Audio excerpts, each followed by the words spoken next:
Hi, I'm Chanel, one of the journalists at Manx Radio. Welcome to the latest edition of Manx Radio Newscast. Well, in the first place, it's pretty hard to reckon that realise that it's 10 years. It just seems like yesterday, and we can remember almost exactly minute for minute what happened over on the night when we realised that something had happened, and that's why the CD's called Something Happened. We didn't know quite what had happened. It was on the Sunday in the evening. They'd been to see a football match on the Saturday, Manchester United versus Hull.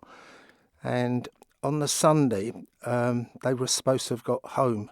So Jacques was living in London with my mother, and Torin was in Aberystwyth at university. And we contacted them, and my mother said that Jacques hadn't got home. It's about 6:30 on Sunday evening, and he'd said that he'd be back for 5 o'clock. They got into a habit of going to a pub quiz, and he hadn't turned up, so she was a little bit worried, concerned, and we rang him up to see where he was, and nothing on his phone. And Torin the same. We rang him up. There was nothing from him.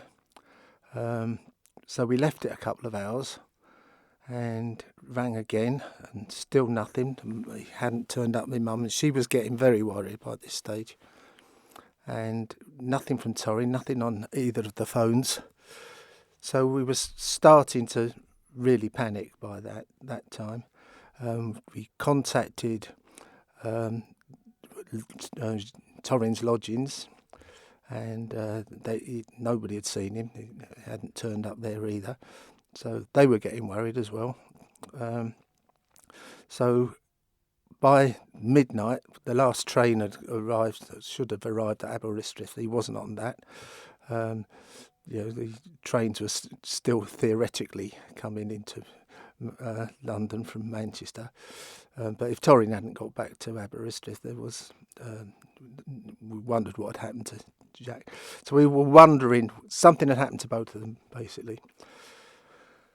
And we started by ringing up Manchester Police. That's the first place we started, and they had nothing to tell us. They suggested we rang up the hospitals, so I rang up the local hospitals. This was after midnight. Manchester Police, again, they said, they probably found a couple of girls from Manchester and were staying over. And I said, well, I thought it was very unlikely. It was the first time they'd been away from home. Didn't sound like the sort of thing they would do in the circumstances. Anyway, we'd reached a stage where we thought there's something definitely happened. We'll report them missing. So we reported them missing, and all through the night, and deep into Monday morning, we were getting phone calls from the police. The Met were dealing with it in London, and the Aberystwyth police were dealing with it at their end, and the Manchester police were dealing with it, and it was going on all day, and we never really got anywhere. What happened? Something happened on the back of the CD. Is my memory of the day. It's quite truncated by necessity, because it was quite involved. We were just waiting to hear from somebody, and all we got stonewalled. Nobody was saying what had happened, and something had obviously happened by that time. We knew something had happened, and of course you make up all kinds of scenarios. We never voiced the worst one. We were trying to think of any other possibility. And eventually I rang Manchester United because I remembered I'd booked the tickets. And I had the bookings, the seats, and I rang up and said to them, we didn't even know that they'd definitely got to the football match. We had no confirmation that they'd been to. We didn't know where they were staying. So they said they could confirm that they'd been to the football match, and they said, we can't tell you. We've got some news, but we can't tell you because of data protection. So that was all they would tell us, and the police would be in touch in due course, and Aberystwyth police would be in touch. So I rang Aber police, and I was told he was in a meeting. And then I rang again an hour later, and I was told he was in a meeting. And this went on for ages and ages. So whatever this meeting was a long one. And then about 8:15 on the Sunday night, there was a knock on the door, and it was two policemen, and we've been speculating all day. So I mean, literally, we saw two policemen standing there, and all Sarah said when they came into the room was, the first thing she said to them was, have you come here to tell us something we already know? And they confirmed it. And it was just incredulity, really. It was, even though we'd really expected it, because there was no other explanation. We didn't know what happened. And they just said they'd been found in this room in Bolton. They'd been found at 2:00 on the Monday morning. So by the time I'd spoken to Manchester United, they already knew, which is why they couldn't say anything. They couldn't say anything until they were properly identified, and they did it with documents that they had on them. And the police informed us, and then everything went into overdrive. It was well, I cannot describe it, and even people say, well,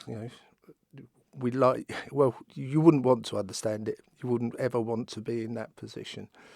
So people say with best intentions, we understand, and you don't, and there's no reason why anybody really should, and I wouldn't want you to be in that position again.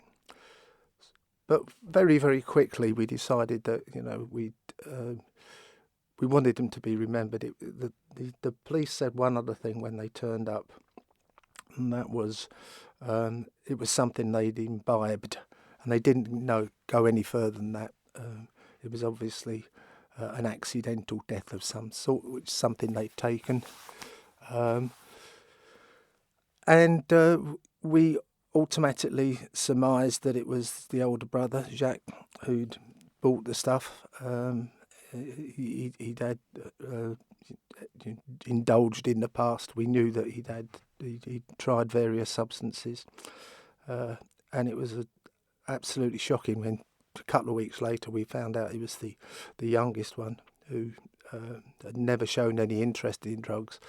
And when we knew about his brother, he reacted very, very angrily to his drug taking. And that was something that was even harder to take on top of the deaths. So we thought, how are we going to move on from this? And having to live with it and deal with it, which we live with it every day. And it I can't say it gets easier, because you never forget.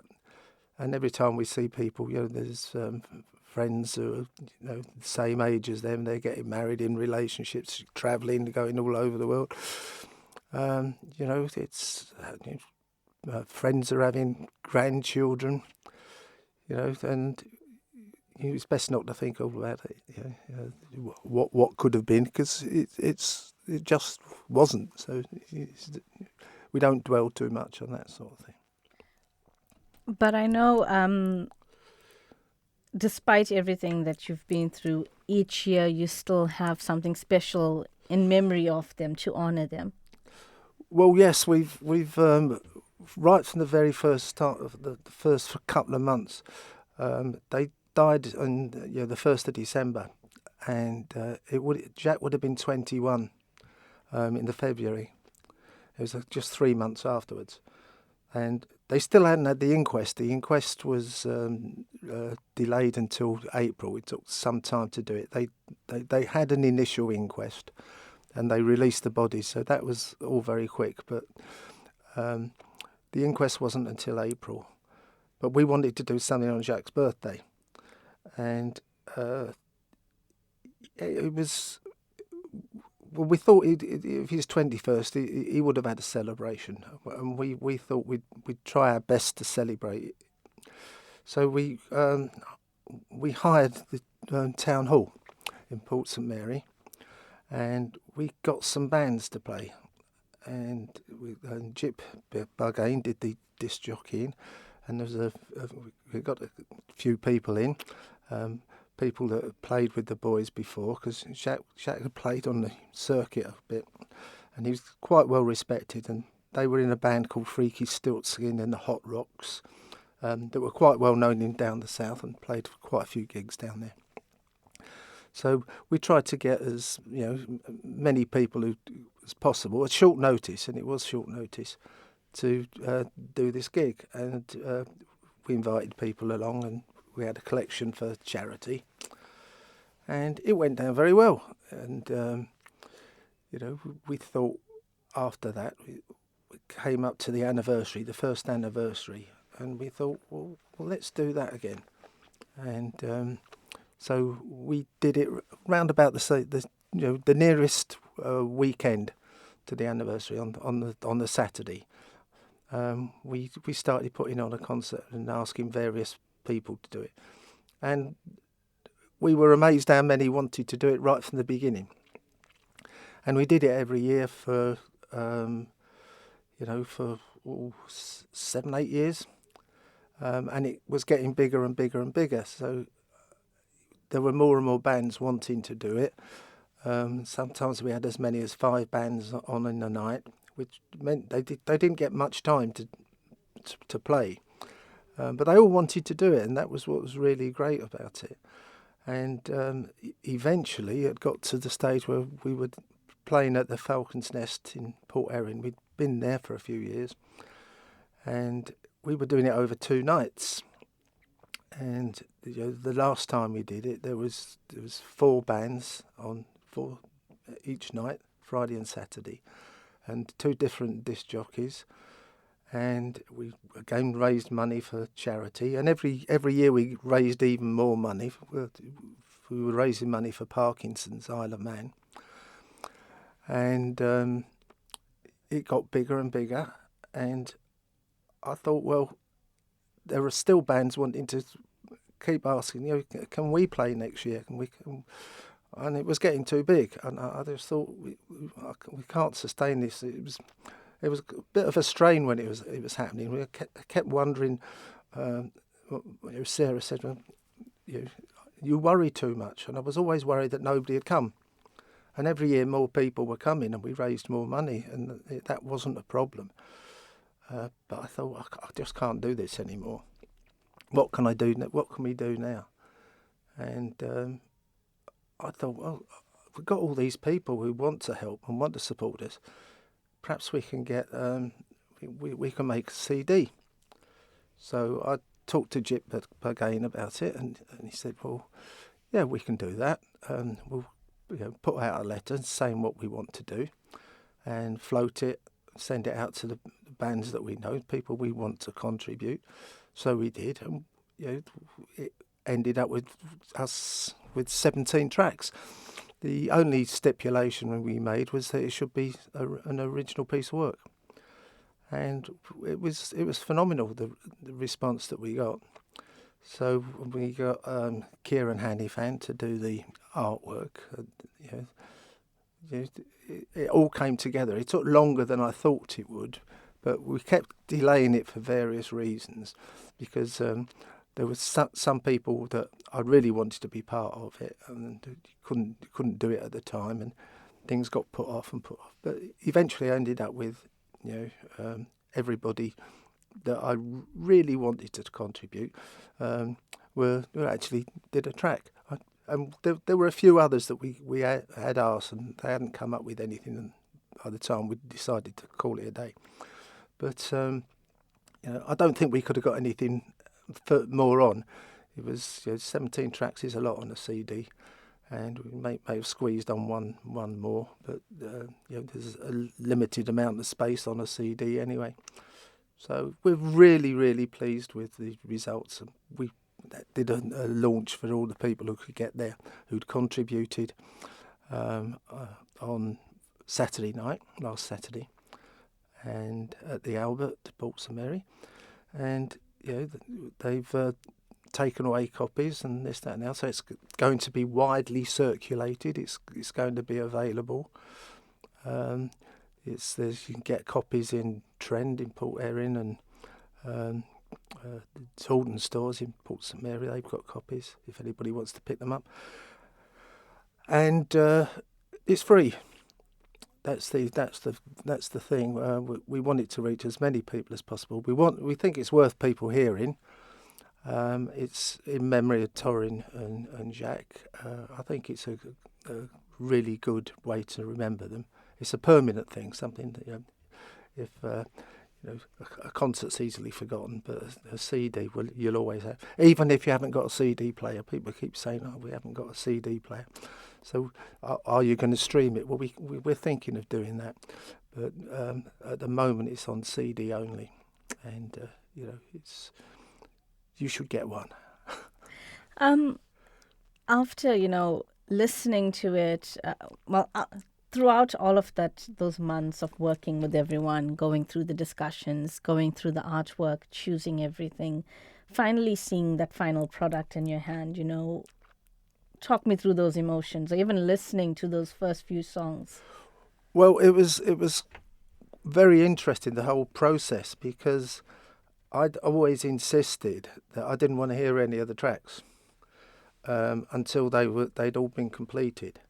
So Jip, who was producing it, was the only one who'd actually heard all of them. And eventually he said, right, it's all done. I've mixed them all. And he sent me a copy to listen to. And my wife and I were listening to it. And that's the first time we heard it. And we thought we'd rearrange the running order a little bit. So we suggested to Jip, he was quite happy with the way we wanted to do it. It was our choice altogether. So it was really, it was really good. And same with the artwork, because I didn't know what Kieran was going to do. I gave him a few suggestions, and I didn't know whether he was going to act on them or how he was going to interpret them. And he's very creative anyway. But I've been really, really impressed. I originally asked him, it's one of the first things the boys, when they were younger, were working part-time at the Sound Cafe. Jacques was working full-time and Torin was working part-time up there. So I had this idea of the picture of the Nighthawks. It was a very famous painting by, I can't remember the American artist offhand. Hopper, Edward Hopper. Yeah. And I thought I liked that painting, and I said, and Kieran had done this calendar of interpretations of famous paintings. It adapted to a Manx setting. It was really clever, and I thought, I wonder if he could do that with his Edward Hopper picture, and make it into the cafe. It was the Sound Cafe, and it was all done. So he said, "Yeah, I can do that," and so he did he did it all, and it's absolutely brilliant. It's got the same figures. So the background's like in the Hopper picture, and it's obviously the same background, but you can tell it's in the Sound Cafe, and it's got Jacques and Torin behind the bar and this, that, and it was great. So I thought, well, he's the obvious person to ask to do this, and what he did was absolutely incredible. And I didn't know what he'd done until he said, right, I've got it finished, and I thought it was absolutely, well, it was spot on. It couldn't have been better. I couldn't imagine it anything better, and it was so. The inner sleeve where we've done the track listings. He's done it like a school exercise book, with sketches of these Warhammer figures, and with a drawing, a dancing skeleton, which Torin had done, and it was just what Torin would have done. It was, I could just imagine him writing that in a notebook when he was doodling, supposed to be doing his schoolwork and this, that, and the other, and it was just absolutely perfect. So it's worth getting just for the artwork. What's one of your favourite songs from the CD? Oh, I really couldn't say. They're all so different, really. So every time I hear it, I think I'm just grateful that somebody was bothered to do it, and for Jacques and Torin, the fact that somebody, in fact, there's 3 tracks on there that I wrote myself, and I'm actually warbling or making some crooning on one of them, which was a nice process. It was I asked for somebody to play the piano, and I knew a girl who I used to teach, and Charlotte Brunt, and I said, would you like to play piano on this? So we managed to get this. I told her what she wanted to do, because I can't play anything, and so we did that, and we got somebody else to sing backing vocals, and then I had some lyrics for a couple of other things, and I just gave them to other musicians and said, look, I'd like to see these songs done, but I'd like you to do them, because they were people who knew Jacques and Torin, and we were possibly struggling to come up with something of their own. So I said, well, I've got these words, and they said, well, right, we can do the music, and and they both turned out to be not what I really expected at all, but both sounded all totally different from how I visualised them. So I'm really proud of all of them. So if I have a favourite, it'd change tomorrow. It Changed Tomorrow. That's the one. Is that the one one of them that you wrote? No. It's just it's funny.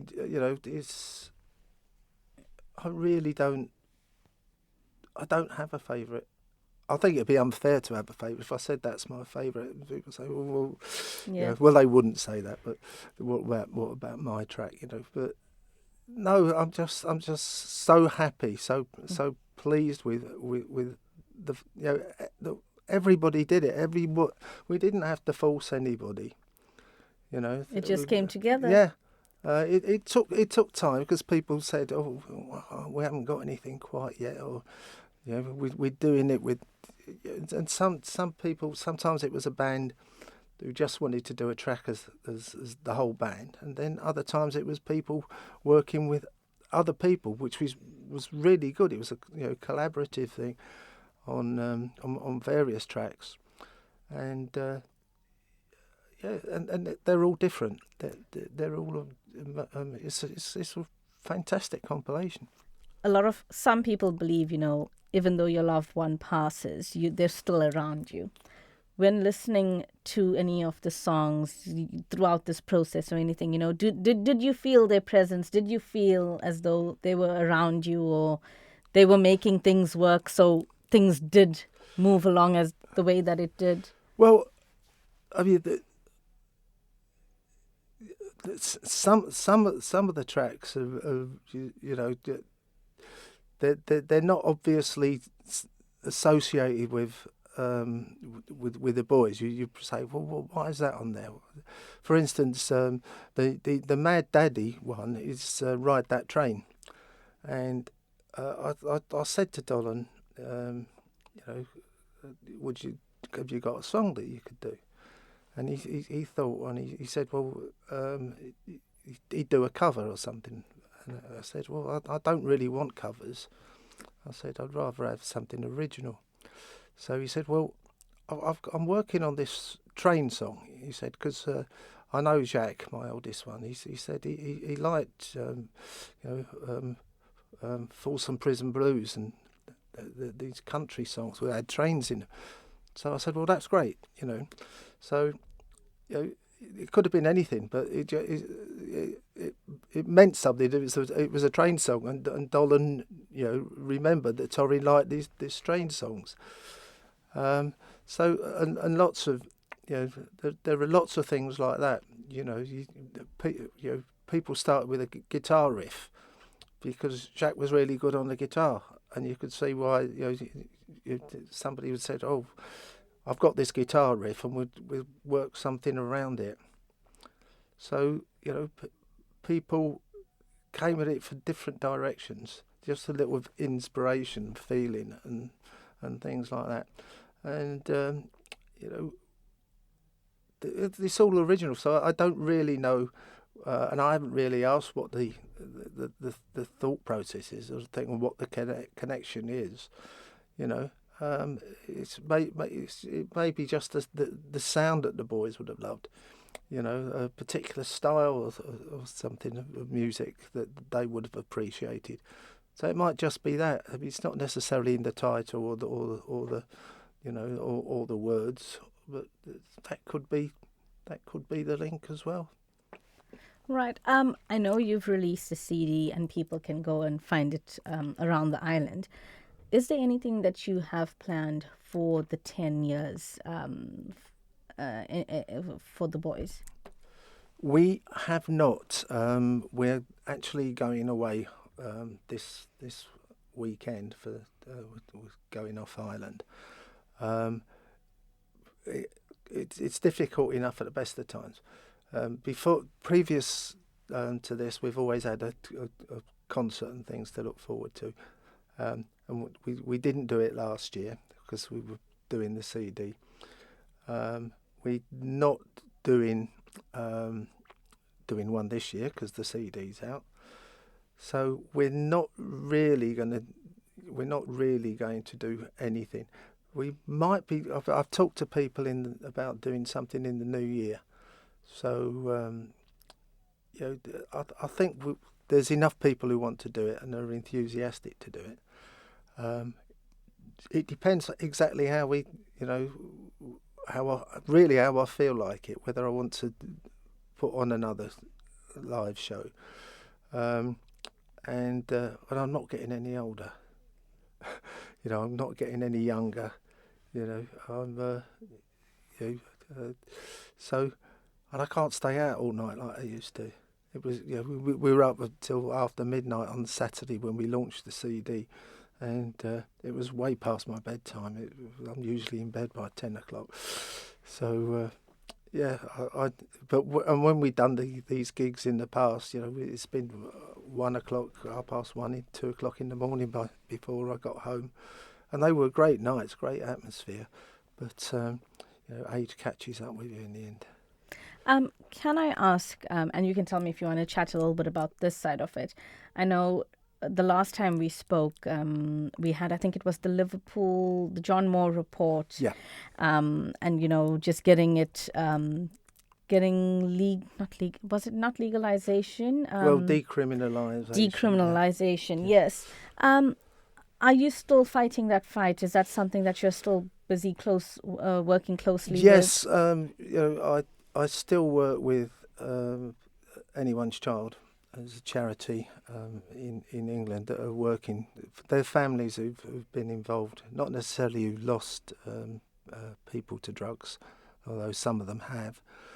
but people who've been impacted by the drug laws. I mean, they might have had sons and daughters who have been in prison for drug use and things like that, and who are aware of how they've been impacted, and believe that a change in the drug laws are due.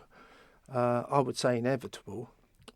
I think there is still some resistance to it. There are legal problems to doing it that need to be resolved. But I think internationally there is a growing awareness that what we are currently doing is not working. I think even locally, it's there's things that we are doing and still could be doing, but it isn't working. I hear every day stories about the availability of drugs, read about police raids and seizures, and if that was enough to stop it, it would have stopped by now. And we have to accept that there is a market. It's got nothing to do with liking the idea. I have more reason than most people to know the impact of taking drugs, what it can do to families, what it can do to communities, and I would be perfectly happy to support any legalisation or any legislation that if it worked. And if we could just stop people taking drugs, I'd be all for it if it worked. And it's plain to me, and it should be plain to everybody, that as it's wishful thinking is never going to happen. Pandora's box has been opened. Drugs are available. People do want to take drugs, whether you like it or not, whether the government likes it or not, and the police like it or not, whatever they choose to believe, people are going to do it. And we are convicting and persecuting, I would even use the word persecuting, people for lifestyle choices that we don't like. And we don't do that with other substances and things like that. And I came across a really good quote the other week when I was at an Anyone's Child meeting, and it was, "Good people break bad laws." And I think that's true. I mean, my sons were good people. They broke the law and they paid the ultimate price for it. But I know, and I think it's provable, that their deaths were unnecessary. And had the law been different and people been more understanding about the substance abuse and substance uses, these things could be made safer. And it's all we can do is make it safer, because we're not going to stop people from indulging no matter what we do. So I'm hopeful. I'm not in the immediate future. I am hopeful, though, that somehow some progress will be made, and people start acknowledging, the failings that we've got in the system that we have. I think my last question, and you can say if you want to answer or not. A lot of people says time heals. 10 years later, does time heal? Does it get any better? I don't think it heals. I think people change and adapt. And I think my wife and I have changed and adapted to what happened. We can't change what happened. We could either... We decided very early on, because we went through a really bad, when it first happened, a really bad period. We just thought we don't want to... There's no point in carrying on. There is, for 6 months it was like that. What are we doing here? What is the point? But we very quickly got over. We came through that and said we're going to do something here. We don't want the boys to be forgotten. We can't pretend it didn't happen. We don't really know why, because we didn't know there was a real problem. We didn't know that what they were doing really. We knew that Jacques was doing bits and pieces, but we didn't know that Torin was. And you can warn people as much as you like of the dangers of drug taking and things like that, and the possible consequences. But considering the amount of drug taking that there is, there are relatively few deaths. But the deaths that there are, there could be even fewer if we had different drug laws. And there's a stigma attached to drug taking, people and drug deaths and things like that. Well, I'm not having it. My boys are not bad lads. What happened was tragic in every sense of the word. And if it could happen to them, it could happen to anybody. I really believe that the possibilities of your child when they get independent of trying substances are very, very high. And there's always a possibility if it's unregulated and it's got from a legal source, which it was almost certain to be, because it's prohibited. So you're already going to be taking a bigger risk than is necessary. And you can't stop people from experimenting. Young people do. I wish you could, but then they wouldn't be young people, and we encourage people to try different things, different experiences, and then we say you mustn't do that, and we only do it with drugs. If everything else has health and safety rules attached to it, and you're told about them. With drugs, you just say, don't say, just say no, or you're going to get into trouble. And it'd be wonderful if it worked. It'd be a magic wand, but it hasn't worked since they've been prohibited in 1971. It hasn't worked. It hasn't worked since. It's got worse. The situation's got worse, and we're still doing the same thing. I'm thinking it's going to change. I can't believe it, really. Thank you for making it to the end of the Manx Radio Newscast. You are obviously someone with exquisite taste. May I politely suggest you might want to subscribe to this and a wide range of Manx Radio podcasts at your favourite podcast provider, so our best bits will magically appear on your smartphone. Thank you.